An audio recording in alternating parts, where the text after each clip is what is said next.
If taking accurate measurements is a problem for you, please get right into here so we can tackle this once and for all.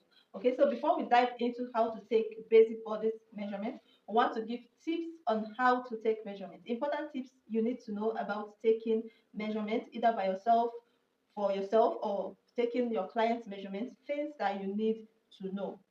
Never take measurements very loosely, even if you want to make a loose dress. Do not take your measurements this way. Okay, make sure all measurements is close to the body, the way it's supposed to be. Then you can add as much inches as you want to make it loose, depending on how big or how small you want it to be. And also, do not make the measurement to be so tight on the person, even on yourself. Don't make it to be so tight, right? Every measurement will have to be taken accurately. The next tip is, do not allow your client to come take measurements wearing a loose fitted dress. That is a trap because you're going to be making mistakes. Measurement allows you the opportunity to look at the figure that you're measuring and know the peculiarities of the person you're measuring. You'll be able to find out if the person positions are exactly where they should be, or they have some things that are peculiar to them. For instance, the person's um, butt can be a bit lower than where it's usually supposed to be. Taking measurements while looking at the person will help you to know exactly what to do, right? Do not allow anybody to come take measurements wearing a boo. It has to be over a minimum dress, a fitted dress, so you can take accurate measurements and you can also watch the figure you are going to be sewing for. It's very, very important. It is not right to just assume positions. If getting the waistline is difficult, always tie something around the waistline so you can actually take the measurement exactly where it's supposed to be. The same applies to the hip.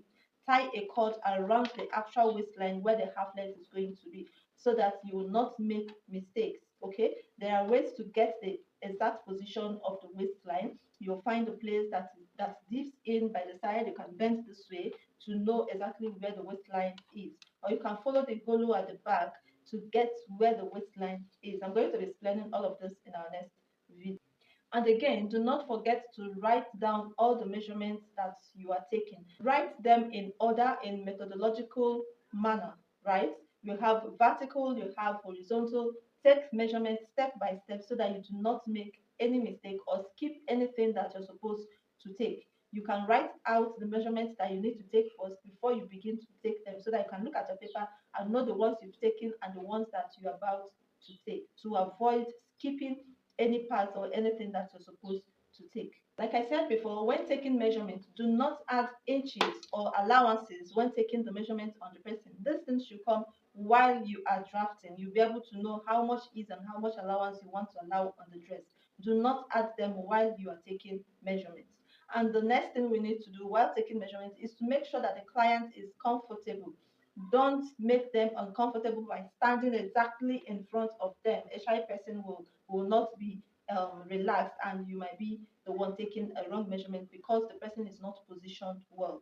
Okay, always stand by the side to take measurements of your client. Do not stand face to face in front of them. And of course, develop a friendly look, okay, so that they too can relax and look or be happy that you're even taking their measurements. Do not put them or make them uneasy, so that it will be easy for you to take measurements. And next is that you do not assume that taking a particular measurement 2 times is because you don't know what you're doing. No, it is better you take the measurement 2 times, 3 times to avoid, Madam, do it again. I don't like this dress.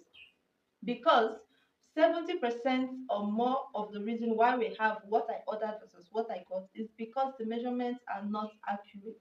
Put it anyway.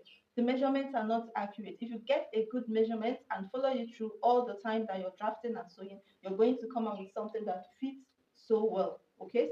So I'll see you in the next video. This video is already long while we'll be taking the measurements. See you.